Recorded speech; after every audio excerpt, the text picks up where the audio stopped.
Samantala, tukoy na ang motibo sa nangyaring pananambang sa Sharif Agwak, Maguindanao del Sur na ikinasawi ng 5 pulis. Yan ang ulat ni Ryan Lesiges. Tukoy na ng Philippine National Police o PNP ang posibleng motibo sa likod ng pananambang sa ilang miyembro ng 2nd Provincial Mobile Force Company sa Sharif Agwak, Maguindanao del Sur noong Sabado ng gabi. Sabi ni Public Information Office Chief Police Brigadier General Randolph Tuanyo, retaliatory attack ang nakikita nilang dahilan sa ambush. Malaki rin ang posibilidad na local terrorist group ang nasa likod ng pananambang. Meron silang accomplishments since October 2025 up to February na kung saan sila ang ating mga government forces. Ay sinasabi po niya ito ay posibleng retaliatory attacks sa ating government troops kaugnay ng mga recent accomplishments laban sa nasabing grupo. Bumuo na ang PNP ng Special Investigation Task Group o SITG na siyang tututok sa investigasyon. Tinitingnan na rin ng PNP kung may lapses ang Provincial Director ng PNP sa Sharif Agwak, Maguindanao del Sur.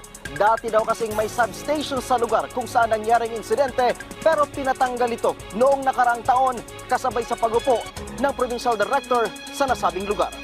Sinasabing pabalik na sa kanilang detachment sa Camp Dato Aquilan, Maguindanao del Sur Police Provincial Office ang mga pulis mula sa pagpapatrolya sa Sharif Agwak proper nang mangyari ang ambush. Pabalik na umano sa kanilang detachment sa Camp Dato Aquilan, Maguindanao del Sur Police Provincial Office ang mga pulis mula sa pagpapatrolya sa Sharif Agwak proper nang mangyari ang ambush. Sa nangyaring insidente, 5 pulis ang namatay kabilang ang 3 patrolman, 1 police corporal at police staff sergeant. Ang ganitong karahasan ay walang lugar sa ating bayan. We will not retreat. We will not be intimidated. Hindi titigil ang PNP hanggat hindi napapanagot ang mga may sala. Tiniyak din ang pamunuan ng PNP na hindi papabayaan ang naiwang pamilya ng nasawing mga pulis.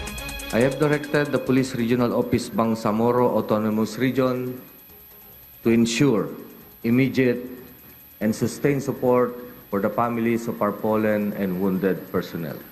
Bukod sa 5 pulis na namatay, 3 iba pa ang nasugatan, kabilang ang team leader ng grupo na may ranggong police captain.